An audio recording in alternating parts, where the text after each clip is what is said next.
سرکار غوث اعظم کی والدہ پڑھنے کے لیے بھیجتی ہیں، یہ نہیں کہتی میرا بیٹا، میرا لال، میرا پتر میں تجھے کیسے چھوڑ سکتی ہوں، نہیں بیٹا اب جاؤ، ہمارا تمہارا اب کے بعد کبھی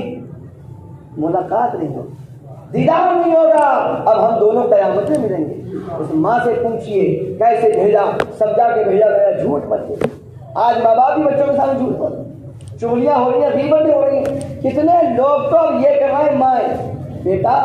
فلاں صاحب جو تمہاری چلتی ہے نا تو تم لوگ 5 روپے لو، وہیں جانا اور سننا کیا کیا کہیں گے، تم بہت اچھا بچہ ہے میرا، وہیں کھیلنا، سن کے آنا اور مجھے آ کے بتانا کیا کیا کہہ رہی تھی میرے بارے میں، کیا ایسا ہو رہا ہے، ایسا ہو رہا ہے۔ اب وہ بچہ جو بچپن سے ہی چغل خور بن گیا، بچپن سے ہی جھوٹا بن گیا، اب کوئی آیا دروازے پر، کوئی دل لے کر آیا، کوئی میرے دوست کو کچھ لے کر آیا، اب اس کی ماں کیا کہتی ہے، ارے ابھی تو سیلری نہیں ملی ہے اور اس کے پاپا ہیں، بچہ دیکھ رہا ہے پاپا بھی ہے اور سیلری بھی مل چکی ہے، بچپن سے اس کو جھوٹ پروسا جا رہا ہے، جھوٹ سکھایا جا رہا ہے۔ میرے بھائیو رحم کرو اپنے اوپر، اب ایک غوث پاک کی سچائی نے 400 ڈاکوں کی زندگی کو تبدیل کر دیا۔ اب ضرورت ہے عمل کی، عمل کی ضرورت ہے، یہ سو کے مت ہو تو غوث پاک جو ان کا کہنا ہی کیا ہے، وہ تو واقعی ان کا کچھ کہنا نہیں ہے، ان کی کرامت کا کوئی جواب نہیں ہے، مگر ہاتھ پہ ہاتھ رکھ کے نہیں بیٹھنا ہے، محنت کرنا۔ غوث اعظم پوری زندگی مدرسوں میں کاٹی زندگی پڑھاتے رہے، ایک سال میں میرے دوستو غوث اعظم کے مدرسے میں 3-3 ہزار لوگ فارغ ہوتے، 40 سال تک غوث پاک نے مدرسہ پڑھایا، فجر سے لے کر ظہر تک، ظہر کے بعد پھر عصر تک 13 سبجیکٹ اکیلے پڑھاتے تھے، 13 سبجیکٹ پڑھاتے تھے میرے بھائیوں، اور 70 ہزار لوگ ان کے درس میں شامل ہوتے۔ ایک مرتبہ 100 عالم، کون 100 عالم بڑے بڑے کہا چلو غوث پاک کا امتحان لیں، 100 سوال کر رہے ڈیفیکلٹ، بہت ہی زیادہ سوال لے کر گئے، کتنے 100 بڑے بڑے جیت علم والے سرکار غوث اعظم کی بارگاہ میں جا کے گئے، امتحان لے لیجیے، امتحان لے کے ٹیسٹ لے کے غوث پاک، اور جیسے غوث اعظم کی بارگاہ پہنچ بتا کیا ہوتا، ان کے پاس جتنا علم تھا سب نکل گیا اور بالکل کوڑے کاغذ بن گئے، ایک حرف الف بے بھی یاد نہیں رہا۔ جب یہ عالم دیکھا اپنی پگڑیوں کو، اپنے ساتھوں کو پھینکا غوث اعظم کے قدموں میں، کپڑے پھاڑ ڈالے، کہا سرکار ہمیں معاف کر دو، ہم سے بڑی غلطی ہو گئی ہے، ہم سے بڑی بھول ہو گئی ہے۔ پھر سرکار غوث اعظم بیٹھے اپنی مسجد پر اور پھر آپ نے سب کے علم کو واپس فرمایا اور فرمایا تم خاموش رہو، سب سوال ہم بتائیں گے، تم سوال کیا سمجھ کے آئے تھے، سوال بھی ہم بتائیں گے اور جواب بھی ہم بتائیں گے۔ 100 سوال ابھی بتائے نہیں ہیں انہوں نے اور غوث اعظم نے سب کچھ بتا دیا۔ میرے دوست یہ سرکار غوث اعظم کی معاملات ہے، بھوک آگے بڑھ رہی ہے، اب بھوک کا یہ قصہ سنا کے کہانی ختم۔ غوث اعظم کا لنگر بہت بڑا چلتا تھا، لوگوں میں مشہور تھا۔ 2 بزرگ بیچارے پریشان حال آ گئے اور لنگر میں بیٹھنے کے ہاتھوں مل گئے اور بیٹھے، اور یہ دیکھیے پریشان حال بھوکے اور دل میں بھی سوچ لیا کہ کھانا کیا ہے، دونوں نے دل میں بھی سوچ لیا کہ ڈش کون سی چاہیے، سمجھے نہیں سمجھے؟ غوث اعظم رضی اللہ تعالیٰ نے ان کے دل کی باتوں کو پڑھ لیا اور جو وہ چاہ رہے تھے وہی ڈش بن گئی۔ ایک تو شہد مجھے یاد رہا ہے، کھانا ایک عجیب نام تھا اس کا، وہ دودھ میں بنتا ہے، وہ عراق وغیرہ میں کھانا چلتا ہے، دودھ میں بنتا ہے۔ ایک سامنے سوچا، دل میں سوچا کہ میں وہ دودھ والا کھانا کھاؤں گا جیسے کھیر وغیرہ ہوتی ہے، اور ایک سامنے دل کر سوچا کہ میں شہد سے کھانا۔ اب دونوں بیٹھ گئے، دونوں کھانے آ گئے، مگر خادم نے غلطی سے جس کی شہد چاہت تھی اس کے آگے وہ دودھ والا کھانا رکھ دیا، اور جس کو دودھ کی خواہش تھی اس کے پاس شہد والا رکھ دیا۔ غوث اعظم نے بولا یہ کیا کر رہے ہو، اس کا الٹا کرو، اس کا الٹا کرو، یعنی جس کے دل میں جس چیز کے کھانے کی حاجت ہے اس کو وہی پروسو۔ کھلاتے تھے بے حساب بانٹتے۔ ایک مرتبہ حج کو لوگ جا رہے تھے، بیچ میں دریا پڑ گیا، اب آندھی آیا کہ حضرت میرے پاس کرایہ ہی نہیں ہے، میرے پاس کشتی میں چلے کرایہ نہیں۔ سرکار غوث اعظم نے 30 اشرفیاں، کیا تھی 30 اشرفیاں، 30 سونے کے سکے، ایک دینار میں دوست بتائے اس وقت 20-25 ہزار کا رہتا ہے، 20-25 غوث اعظم نے اس کو ایک میں ہی کام چل جاتا مگر 30 دینار عطا فرمایا۔ تو یہ سب غوث اعظم کے محنت،